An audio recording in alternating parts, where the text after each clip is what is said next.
Alvasti Qo'nchoq. Attori Sherzod. 9-qism. Ular shu yugurgancha keyniga qarashqa petinolmay, yugurib xeyli bir yerga borganda, Obida bir narsaga putlashib, yiqilib tushdi. Buni ko'rgan Malika Obidaning putlashib ketgan narsaga qaragan edi. U asli bir qulupga o'xshab ketadigan narsa edi. Buni ko'rgan ishkisi Malikaning dadasi bergan ochqushni uningga selib beqishni o'yladi. Shunda qilib, ular ochqushni qulupga solgan edi. Qulup haqiqatan echildi. Lekin hech qanday ish yuz bermadi. Bu vaqtda Obida ochiqida turgan yerini qattiq bir tepgan edi. Tepgan yeridan o'rak hosil bo'ldi. Buni ko'rgan Obida davomliq atrofidagi yerlarni puti bilan qattiq tepdi. Bu vaqtda xeli cho'ng, lekin cho'nqur bo'lmagan o'rak ko'rindi. Obida tezlikda telefonning chiriqini yiqib, o'rakning ichiga qaragan edi. Ichida nurg'un so'ngaklar turardi. Buning ichida bosh so'ngakmi turardi. Buni ko'rgan Obida qo'rqqanidan keyniga dojidi.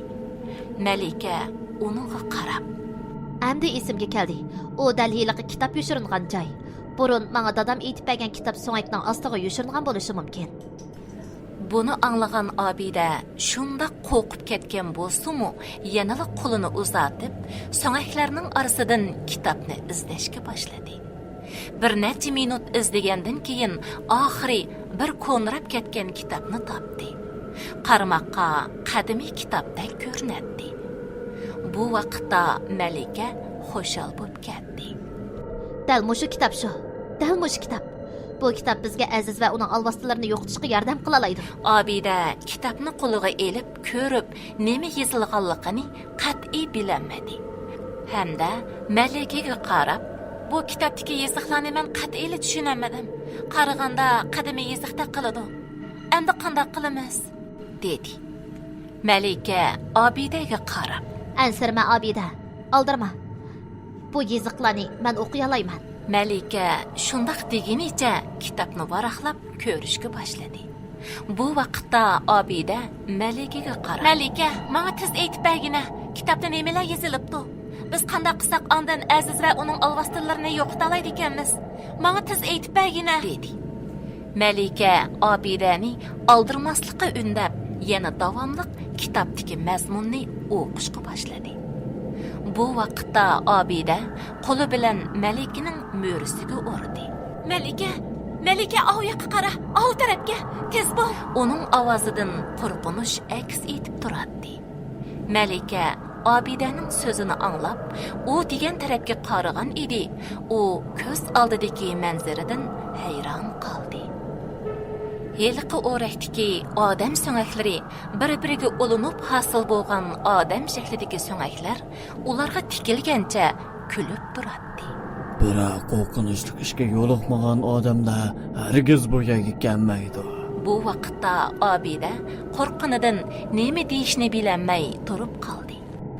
Malika bo'lsa, "To'g'ri, biz alvastilarga yo'liqdik. Nihoyatda yomon alvastilarga yo'liqdik. Biz ularni yo'qotishning amalini izlab bu yerga kelgan edik" dedi.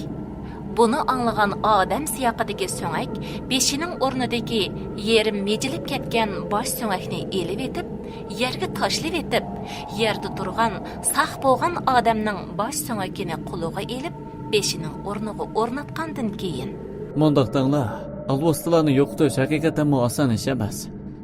Bu kitobda haqiqatan alvastilarga taqobil turgan amallar so'zlangan. Lekin bu kitobdagi amallarning qarg'i keladigan, qarg'i kelmaydiganligiga men bir narsa deyolmayman. Chunki alvastilar bir-biriga o'xshamaydi. Ularga taqobil turadigan amallarmi albatta o'xshamaydi. Agar xohlasanglar, bu alvastilarni yo'qotishinglarga men yordam qilay." Bu gaplarni anglab, xo'shal bo'lib ketgan ishkisi xo'shalliqidan beshini langshitdi.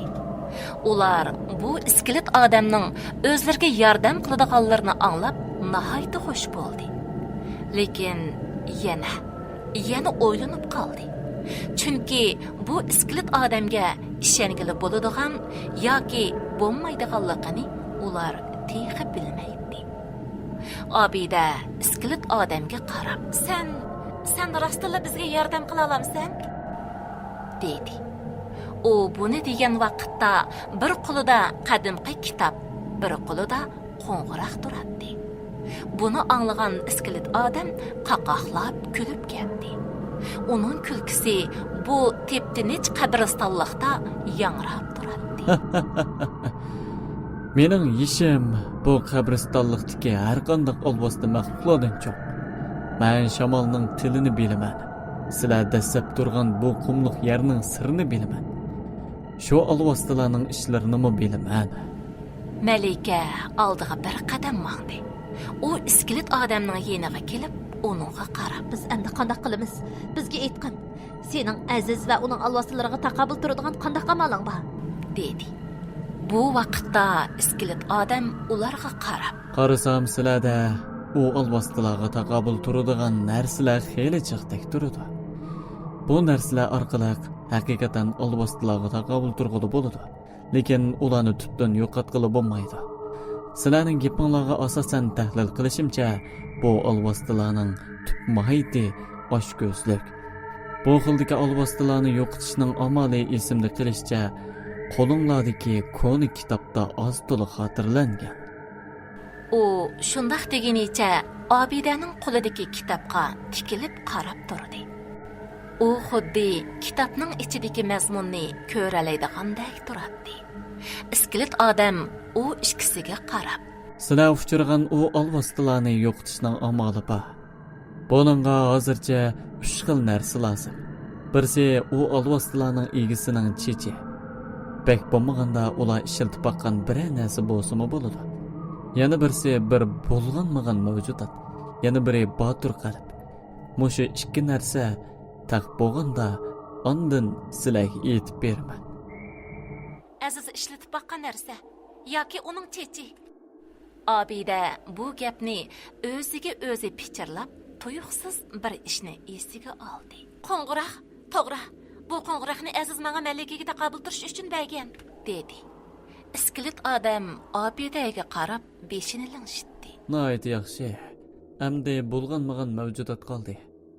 Bo'lganmagan mavjudot deganimiz bu odamlar dunyosida arisalda bo'lib yurgan pok qalblik mavjudot.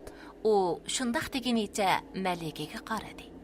Malika bir narsani tushungandek beshini lingshitdi. Men aziz va uning alvoslilarini yo'qotish uchun har qanday qurbonlik bersam rozi. Buni anglagan iskelet odam tatib qo'ydi. Bo'ladi. Men dal sening o'sha gapingni saqlab turgan. Undaqda yana bir narsa-chi. Obida bilan Malika tangla iskelet odamdan shundoq so'radi. Yana bir narsa dal sizlarning yashnabidan qo'rqmaydigan botur irodang bor. Bu vaqtda Obida Malikaga ma'nili qarab qo'ydi. Ondan iskelet odamga qarab, "Endi biz qanday qilamiz? Kelarki qadamda nima qilishimiz kerakligini endi aytib bergin", dedi.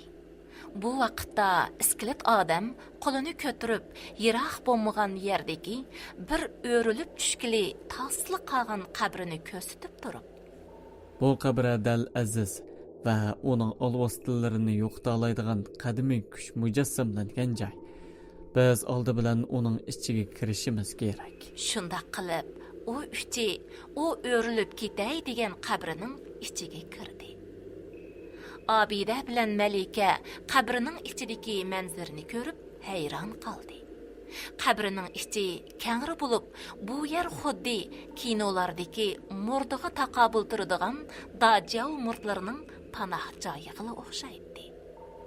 U ikkisi iskelet odamga qarab, "Bu nima ish? Ajaba sen dajav murdimi?" deb so'radi Obida. To'g'ri aytding qizchaq. Men o'lishdan burun haqiqatan bir davjav murdi edim. Lekin bir tasodifiylik sababdan jinimdan ayrilgan. U bu so'zlarni qilganda Malikaga qarab qo'ydi. Malika ozroq o'ylangandan keyin bu ishlarni tushungandek bo'ldi. "Undaqda endi qanday qilamiz?" dedi Obida. Qolgan ishlarni men qo'yib bersanglar bo'ladi. iskelet odam shundoq degenicha dajao to'nini ustiga kaydi va qo'liga bir shamshar oldi. Ondan yon tarafdagi ustal tarafga qarab mangdi. U ustalning ustida bir shamdan bo'lib, ustiga uzun 3 tom sham qadalgan edi. Bu 3 shamning kuyayotganiga xeyli bir vaqt bo'lganda qiladi. Iskelet odam ustalning yenida turib, shamsharni pullanglatganicha og'zida bir narsalarni daplikatdi. Ondan u Obidaga qarab, Qizchaq, qo'ng'iroqni menga ber. dedi. Iskelet odam qo'ng'iroqni olgandan keyin qo'ng'iroqni jiringlatib, bir tarafda shamsharni pullanglatib, yana bir nimalarni o'qishga boshladi. Uzun o'tmay ustal midrashga boshladi. Qo'ng'iroq bo'lsa partilab, par-par bo'lib ketdi. Bu vaqtda shamol chiqishga boshladi. So'g'uq shamol qabrining ustidan kiryotdi. U keldi. dedi iskelet odam jiddiylashgan holda. Bu vaqtda qabrining ustidagi kovakchaydan birsi tezlik bilan pastga tushdi.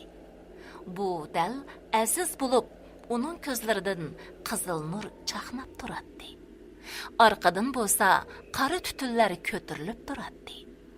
Bu qora tutunlar dal u baqqan alvastalarning kuchining mujassimi edi. Aziz iskelet odamni to'nib qolgandek turadi. U bu chaqda hayvonlarning ovoziga o'xshab ketadigan ovoz bilan: Ay, Peri, meni unutib qolmagansan? Sen texi o'lmadingmi? Bo'ldi. Bugun seni o ikkisiga ketib, biroqli bir taraf qilib etay. Aziz shundoq degenicha iskelet odamning yeniga yopirilib berib, uni par-par qilib etish uchun uningga hujum qildi. Iskelet odammo bo'sh kelmadi. Shundoq qilib, u ikkisi tirkishishga boshladi. Iskelet odam og'zida bir narsalarni o'qig'ach, shamsharni Azizga qarab shiltinglatdi. Aziz bo'lsa qo'lidan qora tutunlarni chiqarib, u tarafga qarab otdi. Hech kim bir-birsiga yo'l qo'ymaydi. Obida bilan Malika bo'lsa, bundaq urushgan manzirini nadimi ko'rib baqqan bo'lsin. Ular xuddi kino ko'rayotgandek ularning urushiga qarab turib qoldi. Bu vaqtda iskelet odam Azizning hujumidan bir tarafga uchib ketdi. Aziz yana surlik ovoz bilan shundoq dedi: Ay, Peri, endi kimning yomonligini bildingmi? Sen ularga yordam qilaman deb